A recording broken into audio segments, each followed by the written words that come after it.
Halo and welcome back teman-teman netizen atau warganet yang saya hormati semuanya. Di konten terbaru hari ini sudah jelas dan pasti saya ingin memberikan analisa atau review dari pertandingan La Liga yang dilabeli sebagai El Clasico antara Real Madrid versus Barcelona yang berakhir untuk kemenangan Real Madrid dengan skor tipis 2-1.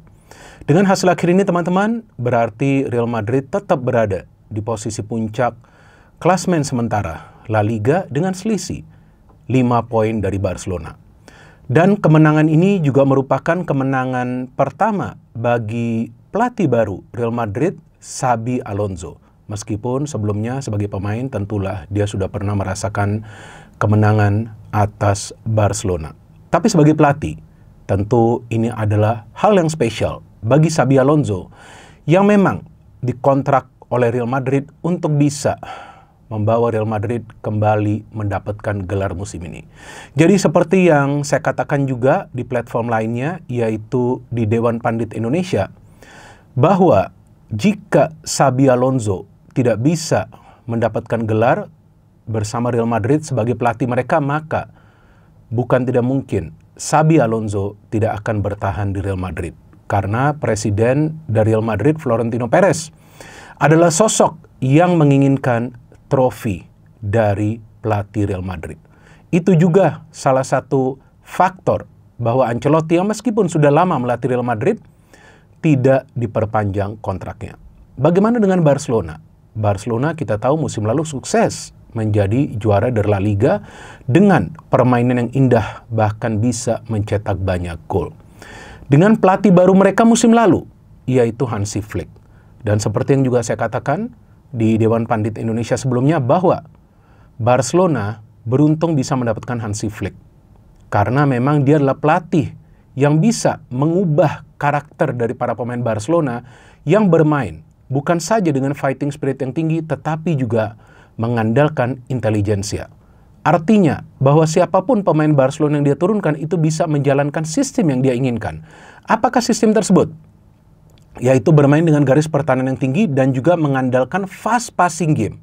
Fast passing game itu artinya transfer passing dari satu pemain ke pemain lainnya dari Barcelona itu dilakukan dengan sangat cepat. Walaupun kita tahu bahwa hampir dalam setiap pertandingan ball possession dari Barcelona itu persentasenya tinggi, bahkan juga di pertandingan semalam. Tapi cara mereka membagi bola itu adalah salah satu yang terbaik dari tim-tim dibandingkan tim-tim lain yang di La Liga. Jadi mereka memang ball possession persentasenya tinggi, tapi pertukaran passingnya itu cepat. Sehingga para pemain Barcelona itu sering keluar dari tekanan para pemain tim lawan, seperti yang mereka tunjukkan juga di pertandingan semalam. Dan sayangnya untuk pertandingan semalam, banyak pemain inti dari Barcelona cedera.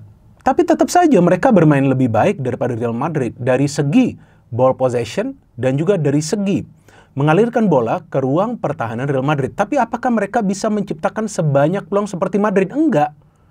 Artinya apa? Artinya memang Barcelona bermain sepak bola indah tapi tidak efektif untuk bisa menciptakan banyak peluang, sehingga memang mereka juga sulit untuk bisa mencetak gol ke gawang dari Courtois. Jadi berarti dalam hal ini Xabi Alonso unggul dari segi taktik, di mana dia meminta para pemainnya juga mengandalkan pressing. Walaupun Madrid tidak selalu bermain dengan garis pertahanan yang tinggi, tapi para pemain Madrid itu selalu secara konsisten selama 90 menit juga melakukan pressing di ruang pertahanan Barcelona. Untuk menyulitkan para pemain Barcelona itu build up. Artinya untuk menyusun serangan dari area pertahanan mereka. Yang tidak selalu berhasil, tapi paling tidak mengganggu para pemain Barcelona untuk bisa mengalirkan bola ke ruang pertahanan Madrid. Dan pada saat mereka sudah berada di ruang pertahanan Madrid, kita melihat compact defense dari Madrid yang menyulitkan para pemain Barcelona untuk bisa menciptakan gol. Dan pertandingan semalam terlihat jelas berjalan dengan tensi yang sangat tinggi. Dan memang ada 3 gol ya, kalau nggak salah dari Madrid yang dianulir, saya lupa tuh berapa banyak, karena cukup banyak, bahkan ada penalti yang tidak dikasih di menit-menit awal. Tapi kalau bagi saya ya memang itu adalah keputusan yang sesuai dengan kejadian yang terjadi di atas lapangan, karena ada juga pengecekan dari monitor di pinggir lapangan. Artinya wasit yang berada di ruang VAR itu tidak ketiduran atau bahkan tidak lupa ngopi. Ya itu sangat penting. Jadi kadang-kadang kan ada kontroversi di La Liga itu karena kadang-kadang kita melihat bahwa wasit yang di ruang VAR itu tidak memberikan panggilan kepada wasit yang berada di atas lapangan. Oke, saya ingin membahas susunan pemain dulu ya dari kedua tim ya teman-teman. Baru saya membahas flow of the game. Dari Madrid yang diturunkan seperti biasa Courtois, Valverde main di sebelah kanan, Militao, Huijsen dan juga Carreras. Nah, karena para pemain Madrid ini bermain dengan intensitas pressing yang kuat, yang memang merupakan salah satu ciri permainan dari tim yang dilatih oleh Xabi Alonso, sama seperti yang dia pakai di Bayer Leverkusen, maka memang jumlah foul dari para pemain Madrid itu jauh lebih banyak. Bahkan kita melihat, walaupun memang tidak ada pemain Madrid yang di atas lapangan yang mendapatkan kartu merah, tapi mereka mendapatkan cukup banyak kartu kuning. Kita melihat Valverde, Militao, Huijsen, ya kan, ini adalah pemain-pemain yang bermain di lini pertahanan, ya kan, bahkan Rodrigo pada saat masuk juga mendapatkan kartu kuning. Kalau Lunin kan mendapatkan kartu merah di bangku cadangan. Kemudian Tchouaméni, Camavinga, nah ini udah kelihatan bahwa diturunkan pemain-pemain yang mampu melakukan counter pressing. Bellingham sama kan, Bellingham pressingnya bagus, Arda Güler, Vinicius dan juga Mbappe. Jadi nih, kalau kita lihat dari starting lineup Madrid, pemain yang kreatif di tengah itu, ya memang Bellingham pemain yang kreatif, tapi tidak sekreatif Arda Güler atau juga Mastantuono. Ya kan, sebelumnya kan yang biasa diturunkan kan kita tahu adalah pemain muda asal Argentina tersebut kan, Mastantuono. Betul kan? Bahkan Trent Alexander-Arnold saja gak diturunkan karena ya mungkin dia belum fit 100%, tapi Xabi tampaknya ingin Valverde yang bisa bermain lebih defensif. Walaupun kemudian Valverde ditarik keluar dan Dani Carvajal ternyata sudah bisa bermain. Dari Barcelona, nah ini yang sangat disayangkan, banyak pemain mereka yang absen kan. Tapi tetap star boy mereka Lamine Yamal ini kan main. Tapi dia tidak bisa banyak memberikan kontribusi karena memang dia di double cover. Artinya minimal akan ada 2 pemain Madrid yang mengawal dia.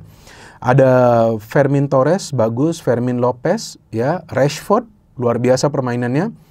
Pedri, De Jong, ini sudah benar nih komposisinya. Tapi di belakang saya melihat Pau Cubarsí, Eric Garcia, Balde, bahkan Konde, beberapa kali gagal menerapkan tuh perangkap offside. Memang ada beberapa kali mereka berhasil, tapi beberapa kali itu gagal. Sehingga Mbappe itu bisa lewat. Nah, ini yang menjadi salah satu PR tentunya bagi Hansi Flick. Oke, mau pakai strategi yang sama, boleh saja. Tapi ada baiknya kalau ada kombinasi. Seperti Madrid, mereka ada high press, kadang-kadang main dengan garis pertahanan tinggi, tapi mereka lebih memilih coba main sedikit ke belakang.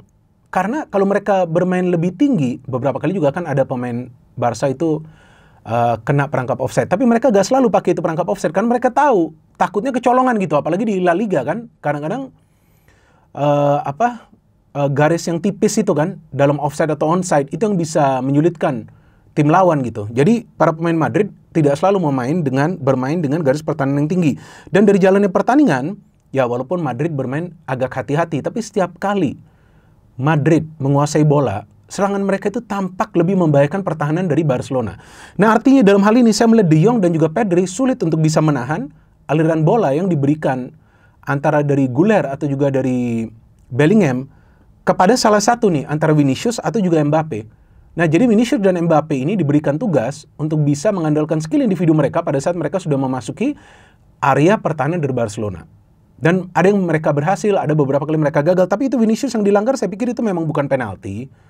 Yang bukan dilanggar sih, yang tampaknya dilanggar ya, oleh Lamine Yamal ya. Karena kan Lamine Yamal sudah mendorong bola, kemudian Vinicius coba untuk syuting, tapi terkena kaki dari Lamine Yamal. Saya kaget, pertamanya wasit kasih penalti, tapi kemudian ada VAR cek dan ternyata itu tidak penalti. Dan kemudian Mbappe juga ada mencetak gol, tapi tipis banget dia offside, padahal itu sudah bagus.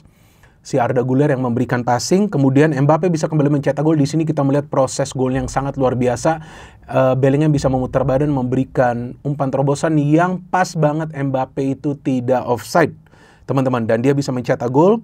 Dan setelah itu Valverde juga melakukan pelanggaran yang cukup keras, kalau nggak salah ke Rashford itu ya, sehingga dia mendapatkan kartu kuning. Jadi Rashford ini pemain yang berbahaya walaupun dia tidak mencetak gol. Dan terbukti setelah ada kesalahan, kalau nggak salah dari Arda Güler kan, dia coba untuk memainkan bola di ruang pertahanan. Bola bisa direbut kalau nggak salah oleh Fermin Lopez. Kemudian Rashford mendapatkan bola, dia mengirimkan crossing kepada Fermin Lopez. What a goal. Ini gol yang bagus kalau menurut saya. Dia bisa menyamakan kedudukan menjadi 1-1. Jadi mirip seperti golnya dari Mbappe yang menerima umpan terobosan, tapi kali ini Fermin mendapatkan crossing. 1-1. Nah, saya pikir Barca akan lebih dominan. Ya, ternyata Barca agak bermain berhati-hati karena mereka tahu nih, Madrid pasti keluar menyerang lagi. Dan betul, ternyata Bellingham bisa mencetak gol ketika tidak ada pemain yang mengawal dia. Nah, ini yang saya kaget loh. Jadi para pemain Barcelona fokus ke bola di tiang jauh yang Militao memberikan umpan kembali atau umpan balik kepada Bellingham yang mencetak gol.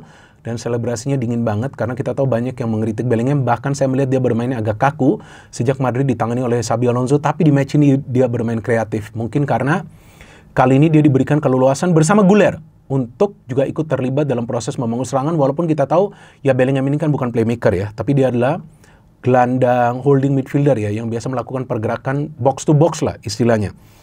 Dan di awal babak kedua, nah waktu dapat penalti ini, ya itu sih jelas lah handball, ya kan, karena terkena pemain dari Barcelona, walaupun sebelumnya terkena Bellingham kan, artinya bukan terkena bagian tubuh yang lain. Dan Mbappe ini yang saya kaget loh, bisa miss penalti, Szczesny itu bisa save. Nah pada saat Mbappe miss penalti, nah itu sebetulnya memberikan harapan bagi Barcelona, tapi saya melihat para pemain Barcelona semakin sulit menciptakan peluang, ketika ini yang saya pikir masterclass dari Xabi Alonso, dia memainkan Brahim Diaz, Carvajal, ya Brahim Diaz dimainkan untuk menggantikan Güler karena Güler agak kesulitan untuk keluar dari tekanan para pemain Barca, walaupun dia beberapa kali bisa memberikan umpan kunci, tapi Diaz pergerakannya lebih liar.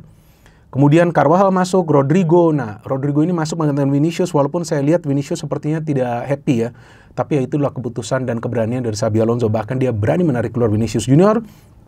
Counter substitutionnya dari Barcelona itu adalah Eric Garcia, ditarik keluar karena kewalahan.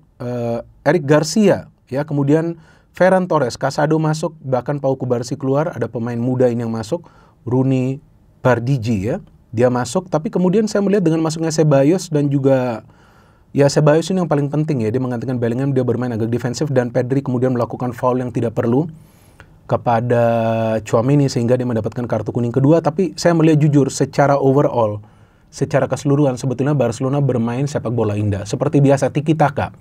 Tapi tiki-taka ini menjadi teka-teki ketika para pemain Barcelona masuk ke ruang pertahanan Madrid, karena mereka tampak kesulitan banget untuk menciptakan peluang-peluang yang berbahaya. Jadi Madrid pada saat mereka memang juga bermain agak berhati-hati, walaupun bermain di kandang sendiri, mereka tidak all out karena tidak semua pemain mereka akan terlibat dalam proses serangan. Ketika mereka menyerang, mereka selalu menaruh Bellingham yang lebih sering stay di tengah, Tchouaméni dan Camavinga, walaupun Güler yang lebih ofensif, tapi Vini dan juga Mbappe, ini dua pemain yang sangat merepotkan lini pertahanan Barcelona, sehingga Madrid bisa meraih kemenangan. Dan kalau menurut hemat saya, Madrid layak menang karena mereka bermain taktis. Mereka tidak ingin bermain sepak bola indah, mereka ingin memuaskan supporter mereka dengan 3 poin. Dan ini 3 poin yang makin memberikan kepercayaan diri bagi para pemain Madrid, karena sekarang memang mereka berada top of the table, tapi kita tahu ini masih di awal musim, baru juga 10 pertandingan, dan Barcelona saya pikir kehilangan banyak pemain pilar mereka. Tapi kalaupun para pemain pilar mereka itu bermain seandainya di pertandingan semalam, saya pikir dengan cara bermain Madrid, mereka tetap akan sulit untuk bisa create banyak chances. Karena Madrid sekarang dengan Xabi Alonso bermain dengan organisasi permainan yang rapi. Jadi yang mereka mengandalkan itu organized play. Mereka tidak meninggalkan jarak yang jauh antara satu pemain dengan pemain lainnya agar mereka bisa melakukan pressing dengan baik. Jadi Madrid bisa menang karena counter pressing atau pressing yang dilakukan oleh para pemain mereka, karena terbukti mereka banyak melakukan foul, mereka juga banyak mendapatkan kartu kuning walaupun nggak ada kartu merah, dan mereka juga banyak melakukan tactical foul untuk menggagalkan para pemain Barcelona menciptakan banyak peluang yang berbahaya. Tapi saya pikir ini kan masih di awal musim, Barcelona masih punya peluang tentunya untuk mengejar Madrid, dan bagi Madrid kemenangan ini saya harapkan juga tidak membuat para pemain mereka gede kepala, karena musim masih panjang. Dan tentu Xabi juga harus tetap kuat ya di ruang ganti dengan beberapa kali keputusan yang dia berani ambil untuk mencadangkan Vinicius dulu, dan semalam dia menarik keluar Vinicius. Dan saya harapkan bahwa ruang ganti dari Barcelona dan Madrid tetap kondusif agar kita bisa melihat dua tim ini bersaing sampai akhir musim. Dan bagi saya pertandingan semalam sangat menghibur teman-teman, karena kita melihat satu tim yang berani bermain ofensif, berani bermain sepak bola indah, tapi tim lainnya bermain taktis dengan game plan yang berhasil dari pelatih mereka Xabi Alonso, sehingga Real Madrid meraih kemenangan yang sangat berharga atas Barcelona dengan skor 2-1. No hate, no politics, only football. Salam sepak bola.